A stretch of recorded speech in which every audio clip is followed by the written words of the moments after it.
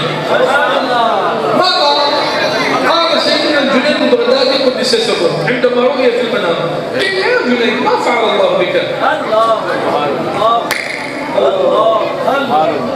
وهذا قولنا كل انسان.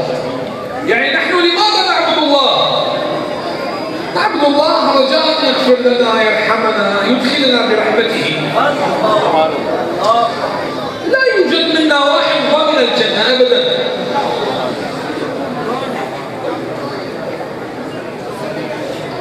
خواتمنا بيد الله، نسال الله ان يحسنها.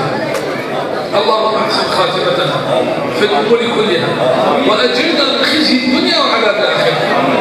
والله يا اخواني لا يوجد اشرف وانزه وافضل واتقى واجمل من التقوى. فقيل يا جنيد ما فعل الله بك؟ قال جعلني في اعلى عليين. فقيل بما؟ الجنيد البغدادي كان شيخ بغداد، شيخ بغداد يعني شيخ الدنيا. فقال ذهبت العبارات وراحت الإشارات، ولم تبقى لنا إلا ركيعات ركعناها في جوف الليل. سبحان الله سبحان الله. فيا طالب العلم أين أنت من شرف المؤمن الذي أخبرنا به رسول الله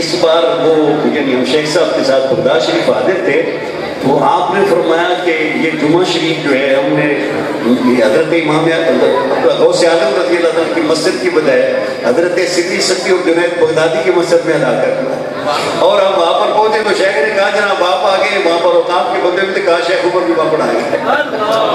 تو پھر ہم نے یہی جمعہ اس سال حضرت غوث اعظم رضی اللہ عنہ کی مسجد کی بجائے ایک ہی جمعہ تھا، اور ہم نے شیخ صاحب کے پیچھے حضرت سدی سکی اور جنید بغدادی علیہ رحمہ دونوں ماما بھانجا اکٹھے، ماموں بھانجا دونوں اکٹھے ہیں، ان کے مدار پہ ہم نے ساتھ مسجد ہے وہاں پر ہم نے پڑھا، اور کہتے ہیں کہ حضرت حبیب اجمی یہ سارے اولیاء بغداد ہیں، حضرت امام اعظم ابو حنیفہ ہیں، حضرت موسیٰ کاظم ہیں، اور یہ غوث اعظم رضی اللہ عنہ، کہتے ہیں کہ بندے ایسے تھے کہ جہاں آ کر علم کی ساری حدیں ختم ہو جاتی، علم کے سارے مرتبے ختم ہو جاتے ہیں، لیکن وہ لوگ تھے کیسے؟ اور یہ حضرت جنید بغدادی ہیں نا، ہمارے یہاں کتنا سلسلہ قادری ہے، چشتی ہے، سہروردی ہے، داتا صاحب علیہ رحمہ کے 3 واسطوں سے پیر و مرشد کا نام حضرت جنید بغدادی ہے۔ آپ حضرت ابو الفضل خدری کے مرید ہیں، وہ ابو الفضل خدری کے، وہ حضرت ابوبکر شبلی کے، اور وہ حضرت جنید بغدادی کے، اور غوث اعظم رضی اللہ عنہ کے 5 واسطوں سے آپ شاہد ہیں، تو بہت بڑی شخصیت ہے۔ تو آپ کا جب وصال ہوا، کسی آدمی نے پوچھا کہ حضرت آپ کے ساتھ اللہ تعالیٰ نے کیا معاملہ فرمایا؟ فرماتے ہیں ہم میں سے، آپ نے ہمیں دعوت دی ہے، فرماتے ہیں طلباء علماء ہم میں سے کسی بندے کے پاس جنت کی گارنٹی نہیں ہے، اور یہ محض اللہ تعالیٰ کا فضل ہے، ہم اللہ تعالیٰ سے حسن خاتمہ کی دعا کرتے ہیں، اور یہ دعا ایسی ہے جو دعا نبی بھی فرماتے تھے، انہیں معاذ اللہ کوئی ایسی صورت نہیں، صرف خوف کا جب غلبہ ہوا تو اللہ تعالیٰ نے محبوب علیہ السلام کی امت کی تعلیم کے لیے انبیاء کرام کی زبانوں سے وہ دعا جاری کروا دی۔ حضرت یوسف علیہ السلام نے اللہ تعالیٰ کی بارگاہ میں عرض کی توفنی مسلما والحقنی بالصالحین، یا اللہ مجھے خاتمہ ایمان کے ساتھ ہو اور نیکوں کی سنگت ہو۔ تو آپ فرماتے ہیں کہ آپ سے جب یہ پوچھا گیا دنیا سے تشریف لے جانے کے بعد، آپ نے فرمایا بڑی عبارات تصوف کے حوالے سے لکھی، بڑے اشارات دیے، لیکن ساری چیزیں پیچھے رہ گئی۔ اگر آخرت میں کوئی کام آیا تو رات کا اٹھنا اور اللہ کا خوف کا۔ یہ خشیت کہتے ہیں علماء کے ماتھے کا جھومر ہے۔ اے طلباء تم بھی ذرا دیکھو، علماء تم بھی دیکھو کہ راتوں کو تمہارا اٹھنا کہاں ہے اور خشیت الہیہ کے کرتے ہیں۔ بڑی فکری، بڑا آپ کا فکری خطاب ہے۔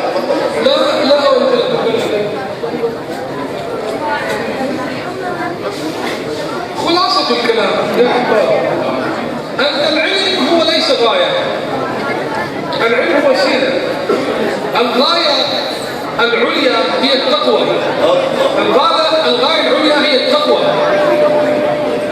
هي معرفة الله، وما خلقت الجن والإنس إلا ليعبدون. يا أحباب، سئل سيدنا أحمد بن حنبل رضي الله تعالى عنه وارضاه عندما رأى الناس أن الناس يتجمهرون ويجتمعون على شيخ معروف الكرخي، وشيخ معروف الكرخي بالنسبة بعلم الحديث مستواه ليس مثل الإمام أحمد بن حنبل. الإمام أحمد بن حنبل أمير المؤمنين في الحديث، والشيخ معروف الكرخي فقط محدث. فسئل الإمام أحمد بن حنبل قيل له لما الناس تجتمع على شيخ معروف الكرخي ولا يكون عندك بكذا؟ قال وهل العلم إلا ما وصل إليه معروف، وهل العلم إلا ما وصل إليه معروف، يعني من الزهد والتقوى والورع. فيا أحباب جزاكم الله خيرا، كل طالب علم منا، نحن كلنا طلاب علم، كل طالب من علم منا يصحح نيته. قال تعالى حكاية عن سيدنا سليمان يقول لابنه وهو يعده، يقول له واقصد في مشيك، أي اجعل لسيرك إلى الله قصدا. أين أنت ذاهب؟ أين ذاهب؟ أنت ذاهب إلى الله أم إلى الدنيا؟ ترى الدنيا موجودة، الدنيا موجودة،